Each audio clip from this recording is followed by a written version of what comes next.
কি করেছো এটা? তাই বলে তুমি আমার কোম্পানি ডুবাবো নাকি? এত মেজাজ কিসে? এক সপ্তাহের মধ্যে 25 লাখ টাকা লস। সে কৈফিয়ত কি তোমাকে দিতে হবে নাকি? এই কোম্পানি থেকে ঘাট ধাক্কা দিয়ে বের করে দেবো। তুই বেরো। এই কোম্পানির মালিক হলাম আমি। তুই কোম্পানির মালিক নাকি? তোদের স্যারকে জিজ্ঞেস করে দেখ। সালমা যেটা বললো সেটা কি সত্যি? হ্যাঁ সত্যি। হ্যাঁ, আমার ভুল হয়ে গেছে।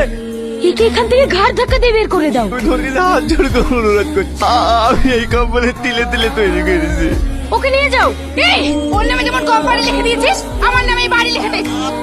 আজ থেকে এই বাড়ির মালিক তুমি। এই তুই বের আমার বাড়ি থেকে। তুই যেমন ঝাড়ুয়ালাকে বিয়ে করেছিস, আমিও তেমন তোকে ডিভোর্স দিয়ে অন্য ছেলেকে বিয়ে করেছি। এইটা হচ্ছে আমার নিউ হাজবেন্ড। তাহলে আমি কে? তুমি এই বাড়ি কেউ না, এই বাড়ি ছেড়ে কোথাও যাও না। বের করে দাও ওকে। এই চল। আমার বউ অন্য একটা ছেলেকে বিয়ে করে ফেলি। আমি তো তোমাকে বিয়ে করেছি, তুমি শুধু আমাকে একটু থাকার জায়গা দাও। এটা আমার স্বামী আর আমি ওর স্ত্রী। যাই এখান থেকে।